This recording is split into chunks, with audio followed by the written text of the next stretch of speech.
Well, g'day everybody. So, sorry about the traffic noise. If it comes up, I'm out in our balcony. This is our office where we've been hanging out for the last number of weeks, and we're back. So, last leg up to Antigua. That's kind of fun. And just to remind you, in fact, this will tip you off onto what Kerry's going through at the moment. That was a bus then, but that's the view we have. That's looking at Robben Island out there, and there's a slight, what would say, westerly at the moment. Not much wind at all. A low pressure system out there, and there's one sailor who's stuck with a massive but tactical decision that was made. Anyway, all kind of fun. We'll talk about that in a minute. Those, in fact, I'll go through the pictures after I've finished the tracker update. I'll wait until a few people get here because there's so much going on. So there'll be a basic tracker update.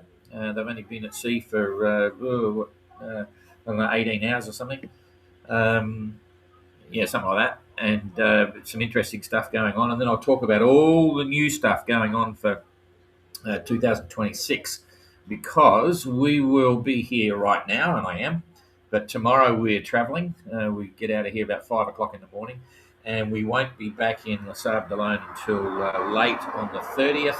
And then it's New Year's Eve, and if we party on, I don't know whether I'll be there on the 1st for a tracker update, but probably will. So we'll see. But anyway, there's lots of stuff happening for 2026, new events and all sorts of things going on. And some big decisions from here as well, which you'll read about in the press release. I'm trying to write the press release, a really simple one today, which will go out hopefully today, or has to go out today. And yeah, quite a surprise. So I think once again, our around the world races are going to be world leading in very interesting aspects. So stand by for that at the end of this. We'll talk about all of that. So lots of things going on. Anyway, another beautiful day in Cape Town. I've got to tell you, everyone's feeling the same. Cape Town is, I've been here a lot. I think I've been here probably, I don't know. First trip was 1990, and then again when we were running another round, we were looking to run another round. I've probably been here eight or nine times. It's fantastic. People are great. Weather's unbelievable this time of the year, and food's fantastic. All that stuff. So Jane's a bit miffed because she put on weight, but anyway, there you go. We both got sunburnt yesterday. You can't see it, but I got a red nose and a sunburnt neck. Anyway, people are here, so we'll get on with the tracker. I don't know. I won't have any entrant updates on this one, I doubt. Someone may ring in. Ayrton was already on to me this morning.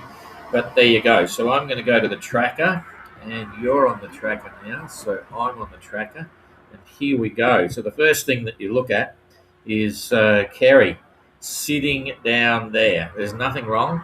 He just can't get moving. So he's trapped, and the leaders in the fleet are right up there. And I've got to say, there's still some stuff here that I get very confused about, and I'll make a statement. Things are very easy in hindsight, you know what I mean? Like I'm watching this, and I'm watching this and saying, well, the weather forecasts were there. Everyone could see what was going on. And currents are still an issue, and everyone could see what's going on with the currents. And just because of what I was seeing, I was thinking, crikeys. So I checked on windy currents as well, because they're pretty accurate. And the current stream hasn't changed, right? And at the moment, you'll see, in fact, it's interesting. Dan Renault's catching up to Dan again, but Dan was in the lead there for a while. And when you come down to where the current stream is, it's as if when Dan was out here, he was in it, but the others were on the edge of it, and that was explaining why in the same winds they were going different speeds. So, I'll just show you the current so we're talking, so you see it. Here's the deal, like everyone coming across here, they cut across it, that's fine, they're making the most of the breeze. But the difference in speed, as you can see, these guys aren't the current. This is running at nearly 2 knots. And so I just thought, oh yeah, they're heading out for the wind and the current, but they snuck along the edge. So this group back here could have been up there, I reckon, if they had picked it. Dan's picking it perfect. You could literally write these coordinates on your chart. It hasn't moved for weeks. And anyway, so that's what they got. They got big bits up the top. It'll take me a bit to explain to you what's going on with Kerry here. I'll get off the currents because we usually start at the back end of the fleet, get back on the wind, and pick this up. So you probably saw the start of the race. There wasn't a lot of wind, right? Everyone was drifting around, And I know Kerry doesn't like motoring and stuff, and they have to turn their motors off at the 10-minute gun. I'm going to zoom right in here. You turn your motors off at the 10-minute gun, and then they're allowed to start their motor after 5 minutes after the start gun. And the reality was there was breeze. Everyone knew there was breeze. First of all, I mean, it was a no-brainer. There's only one thing to do. There's a huge amount of breeze, 30 knots, 25, 30 knots, streaming off the edge of the land here. So the tactic is go west as fast as you can. That's the only name in the game. You could actually see it from here. At the start, you could see there was no wind right out the front here, right? But you could see the wind line to the west, and that was where you had to go. For whatever reason, Kerry decided after the start, everyone started their motors and started going across, going really slowly, doing about sort of 2 to 3 knots on the motor, to get out to the breeze, which is probably about 3 miles away, 3 miles, whatever. Kerry decided, and if I go write this down here, you can see he was sailing along here. That's his little pink line. I don't know whether you can see that. He was coming this way, and then for whatever reason, rather than follow the rest of the guys out to the west, decided to head out to the other side of the course, which is sailing away from the course at 90 degrees, and you've got to be bold to do that at the best of the time. But I sort of get it, because usually, historically on this side of the course, the southeasterly breezes come pouring down here, and there's a real defining line, and you get a lot of wind in here. If you watch the start of the Cape de Rio race, they had like 25 knots in here, but over here there was like about 5 knots, and that's the way it usually works. But to do that, you got to look at the top Table Mountain, and you get a little bit of cloud. You get a little bit of cloud forming, and that's the indicator to say that the southeasterly is rushing around the side. There were no clouds on the mountain. The mountain was clean. There's nothing. So what's that tell you? No wind. And for some reason, Kerry decided to take this route over here, and it didn't really pay off. And then there it is there, and now it's a really sad story, because I reckon he's going to be there until about 8 or 9 o'clock tonight, and he'll go nowhere. So it's very sad indeed, but that's how sailing works. So at the moment, he's 17 miles from the start line. Forget about the course. He's going due south at the moment. He needs to go northwest, but there's just no breeze, and it's not a sea breeze, land breeze effect here. You do get local conditions, but if I come back up, you'll see, and everyone could see this coming as well. They knew that there was a wind shadow behind behind Robben Island as well. And if I put the wind in here, this is actually a low pressure system, and this is a low pressure, which is forecast to form. So, and if you get caught on the other side of this one, you've got no chance, because you've got to wait for it to all move away. And so everyone was heading out there as quick as they could, but Kerry got left behind. So, and as I say, we'll show you the weather in the next couple of hours. The next couple of days, and you'll see what's going to happen. But I think he's trapped, and certainly Josh and Ayrton have been not going too fast. Back down to 3.6. Ayrton was only doing 2 knots, 2.5 knots before this 8 o'clock update. Josh in the middle of it doing 1.8 knots, did 84 miles from the start, so that's not too bad. And then everyone else here is looking pretty reasonable. Yeah, I've got the fleet there. So Christian coming across the side, 6.3 knots. They're still in the residual of the current, and they've got a bit of breeze there, so that's okay. Did 95 miles so far. Jasmine, they were lying abreast a little while ago, but Adam's taken off. So Jasmine's doing 3.8, did 99 miles, and Eric doing 100 miles, pretty respectable. They've been doing 7.5 knots when they were in that little bit of current wind. Last night they had a good breeze. 4 knots for Jacob, so he's running out of breeze there. And Adam snuck ahead a little bit, and he's holding on to it. He's got 111 mile days. They're all on 8 o'clock. I just checked they're on 8 o'clock.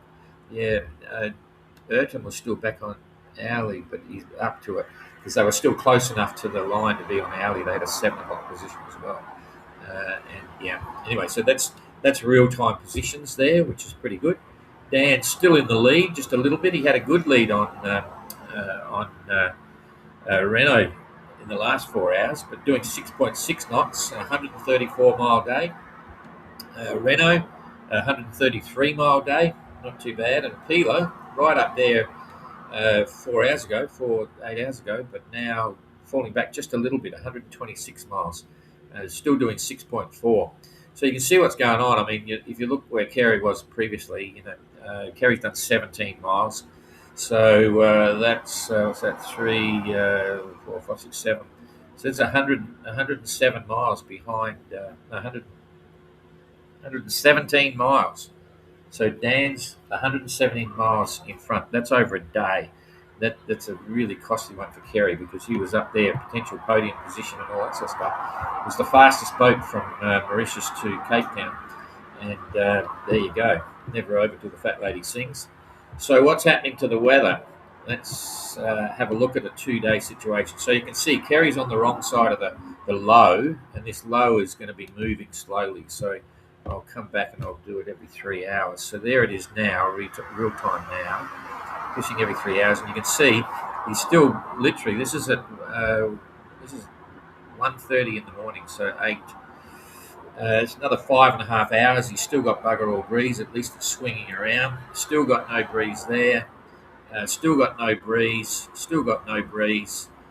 Still got no breeze. Potentially, this is now tomorrow, 7 o'clock in the morning, 8 o'clock.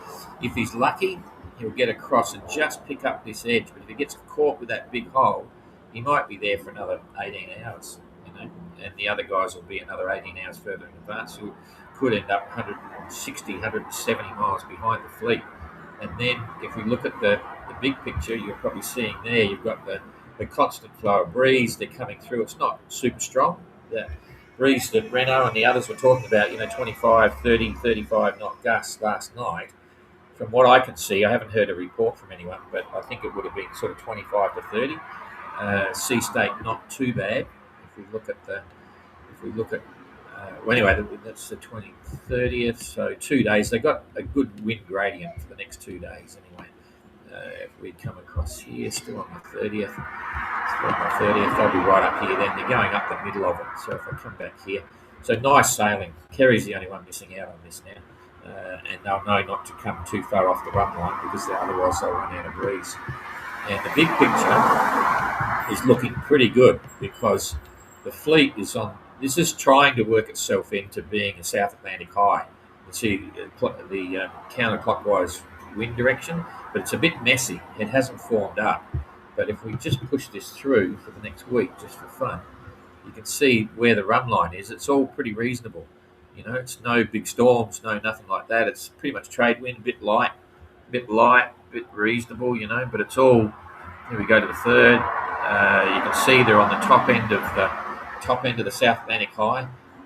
Bit of a puff back here, but that's the 4th. By the time the 4th comes up, they'll be up in this region here. So they'll miss this heavier stuff.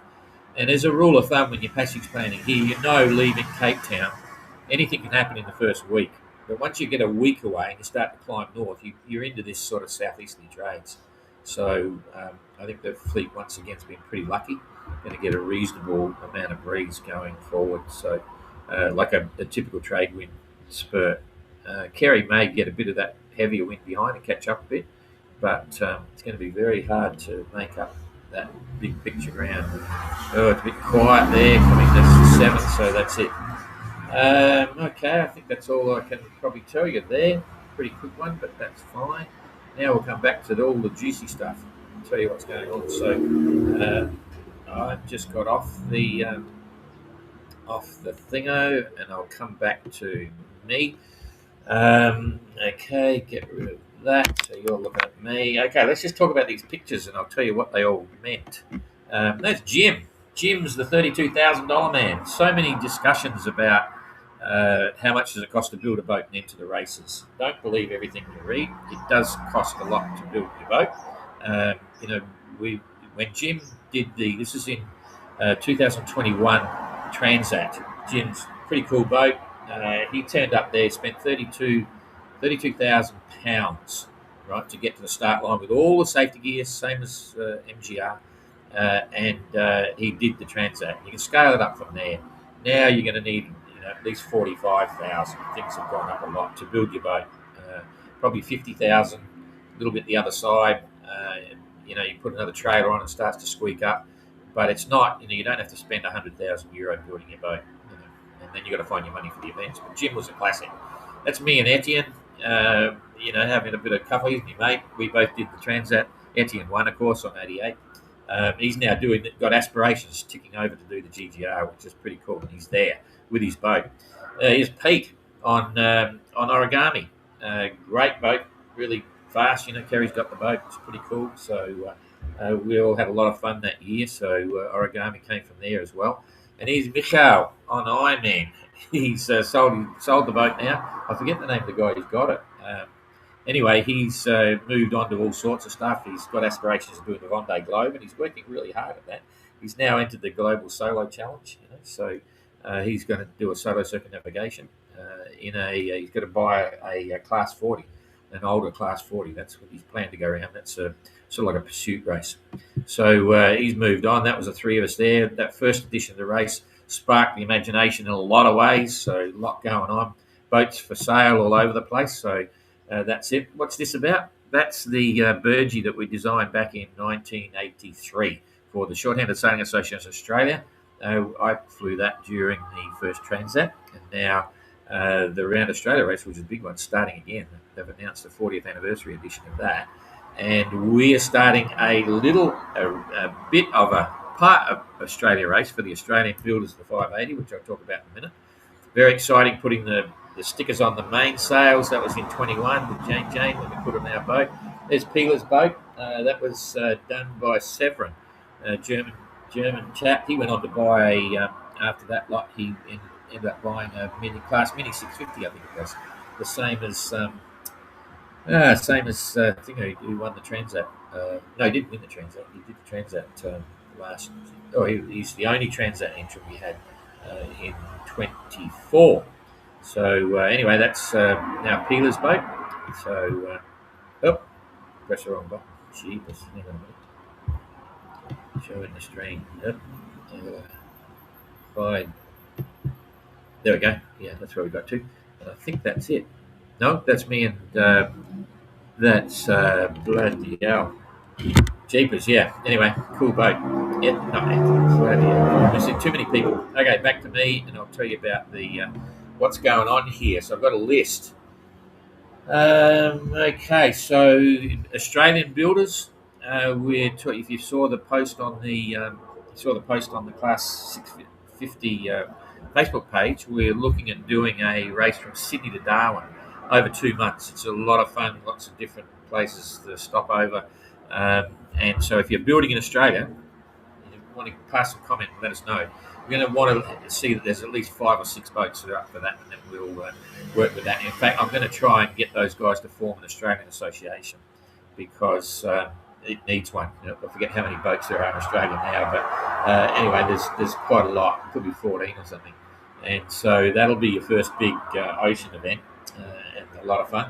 Then that'll roll into the Coral Sea Classic for Australian builders. You can sail from a port in Queensland across to Fiji to line up for the International World Championship that we're going to run out of Buda Marina in Fiji.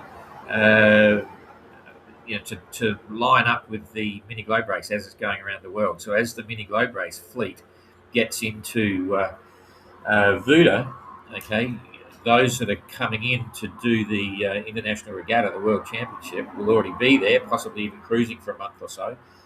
Then do the regatta, and then they can cruise again for a few more months if they want, and then ship their boats home, or if it's from Australia or New Zealand, sail back. So that's the two-handed Sydney to Darwin race, single-handed Coral Sea Classic, okay, the International World Championship out of Buda Marina, which will be a two-handed regatta races around just in Fiji, a lot of fun races, and one short course single-handed race as well, and a couple other things.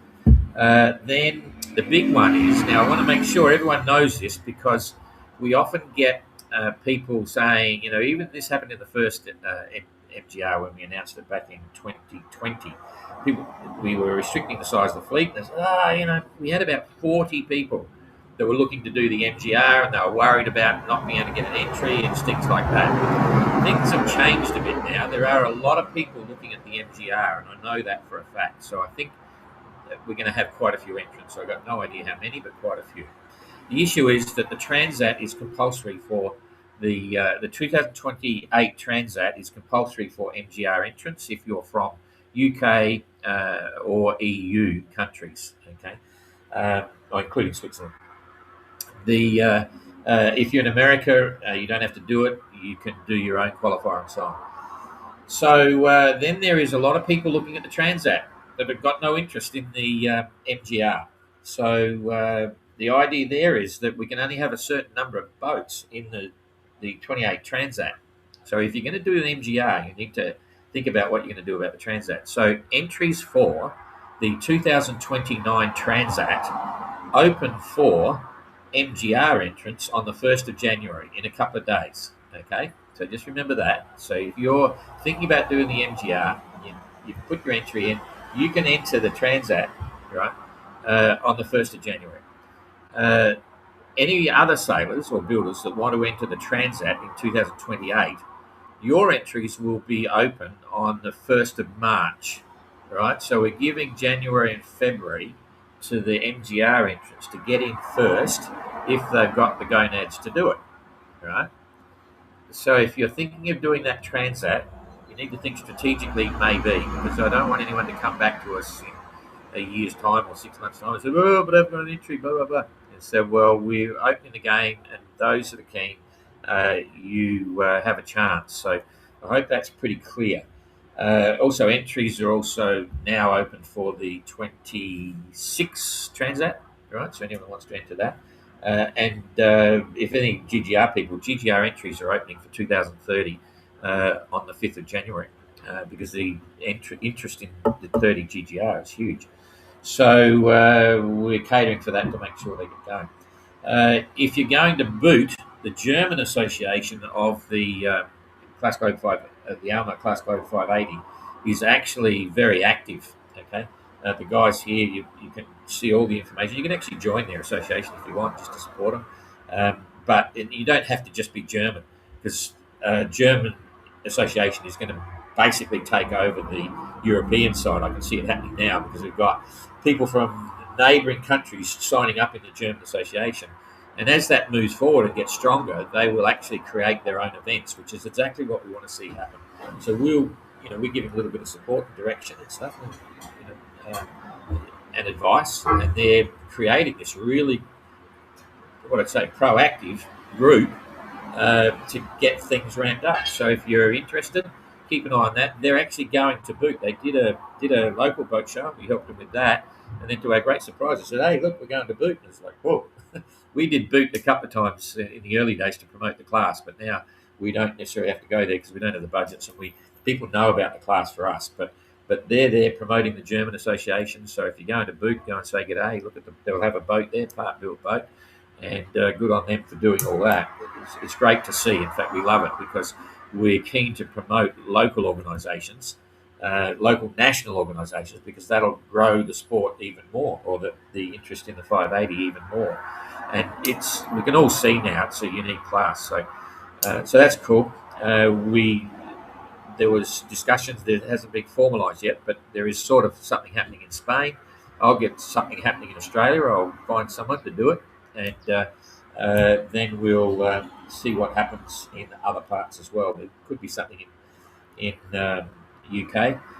On that one, the Jester class, I think if you're a 580 sailor, you've probably heard of the Jesters, bunch of crazy guys like us doing similar stuff, no rules events in smaller boats, and 580s are actually big enough to compete in all the Jester events. And the Jester class are having a symposium in February.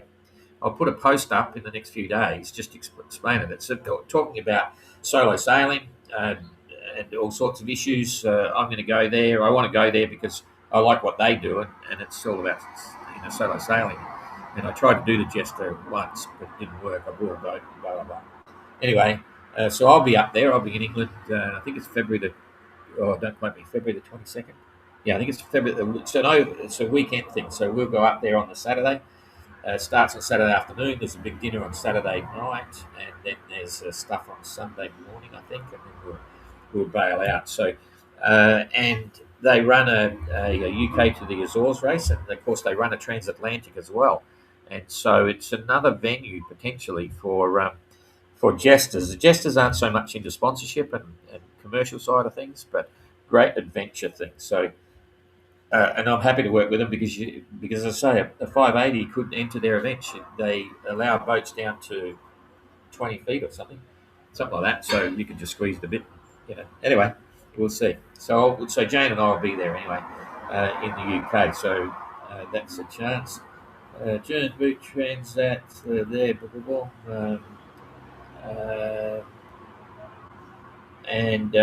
okay, the big news. What's happening? We're going to ban. This is big news. You guys are hearing this for the first time. Don't laugh too hard, but it's a serious comment. We're banning AI images in all our events. Actually, we're going to ban AI images, and it's not just because of what happened here on Christmas Day. Some of you may have seen it, but one of the entrants put an AI image up of one of the other entrants' boats on fire, drifting from the marina. It's a very graphic image based around the real boat, so it looked like the real boat absolutely on fire. And the post was that the boat caught fire and they managed to cut it free from the marina, so it didn't catch any others. And services, the fire service had been notified and so on. Now I got rung pretty quickly minutes after that, and by another entrant to say, Don, big problem, a boat's on fire, blah blah blah blah blah. So we bolted. We went into crisis mode. Started doing all the things that we have to do, like notifying certain people. And other entrants also saw the image and came at extreme speed back to the marina from some distance and all the rest of it. By the time we got down there, going through security, notifying security, and all the rest of it, we got to the marina, and lo and behold, the boat's still there. It was a joke. It was a bit of a sick joke, but nonetheless, there were not just me, but those who were at the marina were very pissed. I was too, and it was all because of an AI image. And we had people contacting us, saying, "Oh, condolences for the fire," and people passing comments on the Facebook page and all sorts of stuff. It was a bit of a disaster. Anyway. The next thing that happens is a very well-known international journalist on a very big publication put an AI image up of the potential winner of the Sydney Hobart yacht race, right? And as soon as I saw the picture, I thought, "You've got to be kidding me!" I get so annoyed with all the AI images everywhere, and I thought, this is getting crazy. So without even looking at the comments on the image, I wrote my own comment, just a nice one, because I know the journalist personally. He's a great guy. He's he writes the best stuff in the world. I said, hey, the AI image has taken over the world. Just really sad. So anyway, and then I looked at everyone else's comments, and it was like, oh, that's cool, because everyone else was saying we're pissed off with AI images and blah blah blah blah. And so I put a copy of that on my own personal Facebook page to say, look, this is a bit of a story, and everyone is agreeing. Everyone getting pissed off with images. And I've been making the claim for about a bit over a year now, a year or so, saying, GGR. It's one thing about GGR, it's AI proof, and because it's real, genuine adventure, and I can see it's coming. I can see what's going on. And then through this thing at Christmas, and then this thing with the Sydney Hobart, I was thinking, and then I started a conversation with the journalist, who I know, and he got it. Because I said, look, I really respect what's going on. And it's not just me; it's everyone else. And so I thought, we got to kick AI out of our events, now, in real terms, because it's going to infiltrate the events, and I can see what will happen in the next 4 or 5 years, and then people won't trust the images that they're getting from the event. They say, is that a real wave, or is that a fake wave, or is that really what's going on in that picture, or do I got to count the fingers to see if it's a real picture of that entrant doing this? So the press release that's going out today is going to make an announcement that we are now banning AI images from all our events, and it's subject to penalties because it's going to. We don't, we've got events that are real. They're real events, real human adventures, and we don't want any of that crap coming in and making people lose trust lose faith in what's going on. So call it what you like, as I said, and I like AI. In fact, Jane and I were talking about the other day. Basically, I've replaced. I'm not replacing Jane. She's impossible to replace, but I'm replacing potentially what I'd call my personal assistant with an AI assistant, because they keep reminding me about things and they take on lists and things like that. So I am not an old grey haired fuddy duddy. I'm moving with the times, but there are some things that really I can see we want to divorce ourselves from. So yeah, part of the press release, wait till you read it. Under penalty, entrants are banned from having anything to do with AI generated images associated with the events. Blah blah. Anyway, I've had a bit of a lecture now, so we will get out of here. I think that's all I need to talk about. I think that's covered it all. Yeah, we've got the events, and it's really good to see people progressing from our 580 events into other events. There's a dream material. 580 is really cool, and with boats for sale, the doors open now for many more people that don't have the desire or capacity or whatever to build your boat. You can go buy one, and that's kind of cool. Okay, Causeway Kayak, good morning from Northern Ireland. I trust all had a wonderful Christmas. We had a great time over Christmas, so everyone was really happy here. And the Zulu dances, that we got off on that yesterday. If you haven't seen it, have a look. We've got all the video there. It was on the live, but we're producing some stuff now. G'day, Christine. Or was it just me without it? Oh, that's good. I'll go through all that without having volume. The choices we make. There you go, Daniel. Yeah. Because my money is safe from the Spanish captain. Just please, no more risk taking with routing, Miss Peeler. Yeah, there's pretty tricky, eh? Peeler's, there's so many good stories there. I can't imagine what's going through Kerry's head this morning. He's probably watching this. He doesn't like using his motor. I think we've been that. He sailed off the marina and all the rest of it. But the motor was, and that's in the rules. Everyone can use the motor. It's tactical. We've gone through it before. And the wind was about 3 miles away. And those that took it grabbed it. But irrespective, by the time we got back, the wind had actually filled in here within about an hour and a half. So, that was pretty tricky, that one. Nice photos, happy days, thanks. Isn't the yellow flag special for requesting free pratique? No, that was that's the Burgee of the Shorthanded Sailing Association. What we did there was we just had a yellow. I like yellow as a standout colour at sea, with the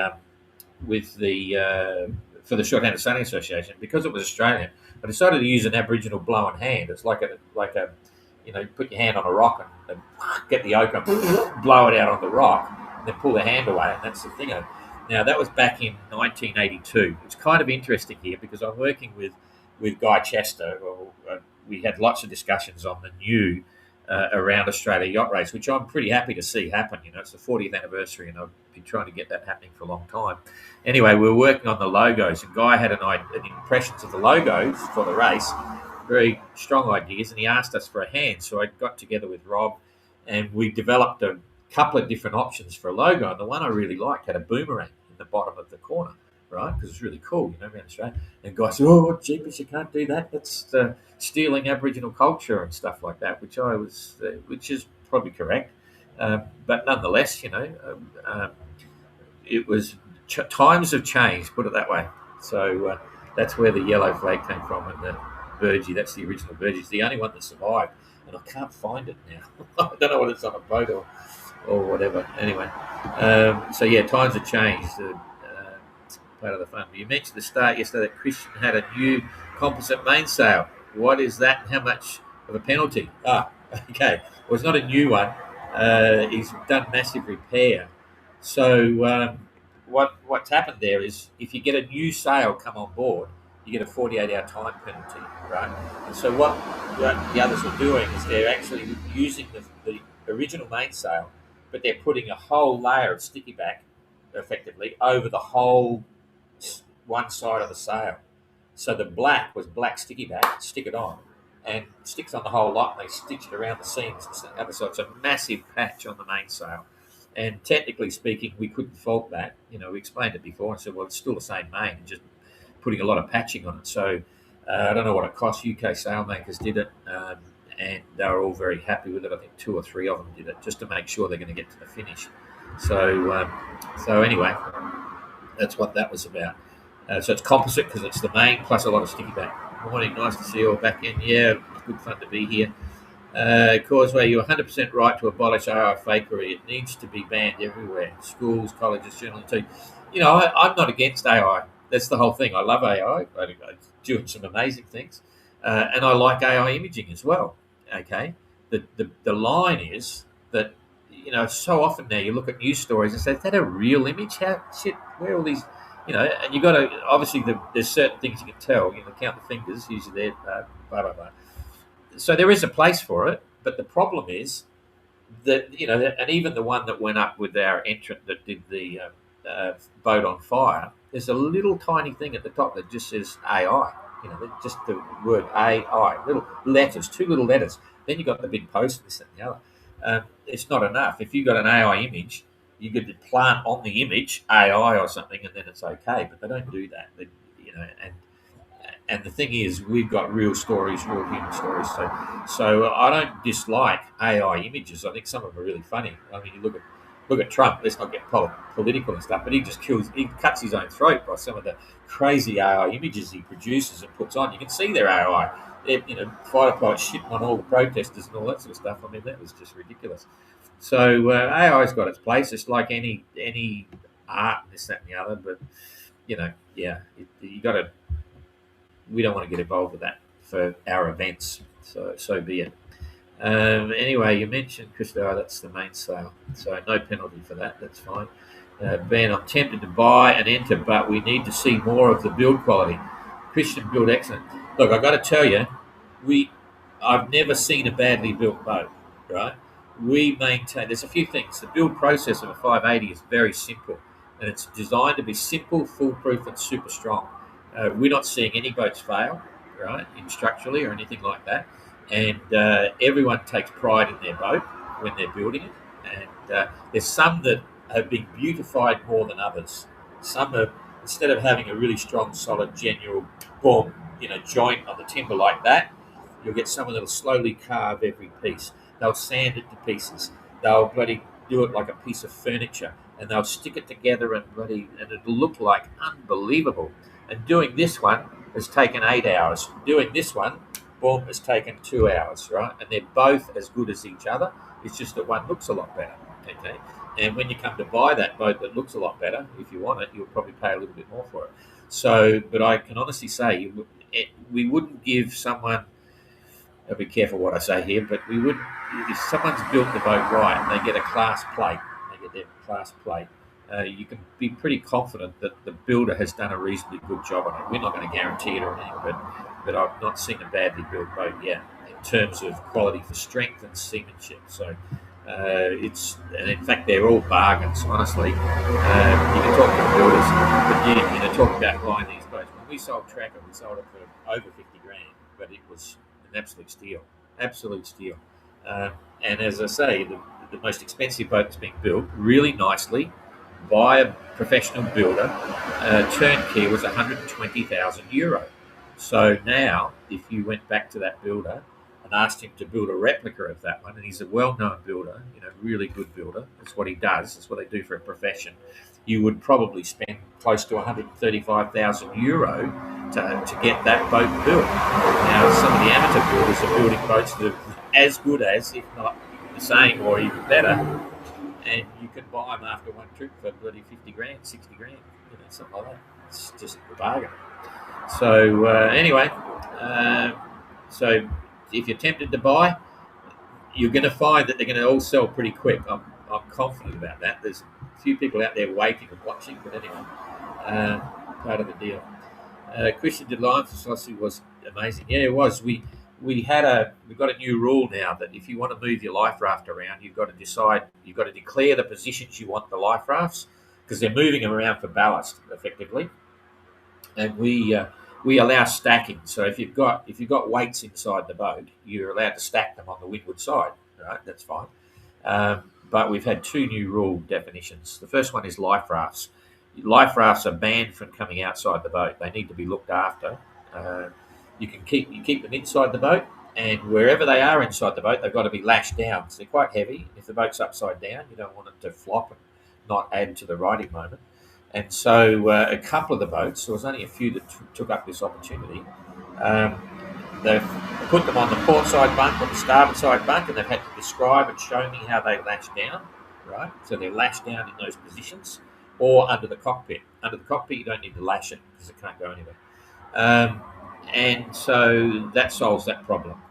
So most of the fleet now are banned from moving. They've got to keep them under the cockpit. If they get caught with them out of the cockpit, it'll probably cost them about a 3-day time penalty, 72-hour time penalty. And the other one is that we only allow a maximum of 30 litres of drinking water outside the boat, and we've banned water ballast. Right now, with the idea of stacking inside the boat or outside the boat, you can take your sails out and stack them on the windward side like racing boats do. That's fine, but you can only take 30 litres of your water outside, and you can't take life rafts outside, and water ballast is banned, right? And then you work it out from there. So that's a new change to the rules, which is for the MGR at the moment, but we're about to issue an entrant update to Transat entrants, and we'll be sending a builders update out as well to builders, just talking about what's going on with the bench and bits and pieces in the next few weeks. So plenty going on. All right, I think we've come to the end of that. Thank you very much for following, everyone. We had a great time here in Cape Town. We will miss it. It's bloody freezing cold, raining in the Sable. And everyone here has been great. You know, the waterfront have been great. The entrance put up with a bit when they got here. It was a building site there, and there was blowing sand, and there was a lot of noise and so on. But that finished a couple of weeks before Christmas, and it was really cool. Royal Cape Yacht Club have been great. They've been, slipping the boats. And it's a great place to eat over there. Blah blah blah. So and the V&A waterfront here has been cool. Okay, we're gone. So we will see you next year from the Sable. So thanks for that. Stay safe. Have a good New Year's Eve and all the rest of it. And we will see you soon. Bye-bye. Oh, like, share, and tell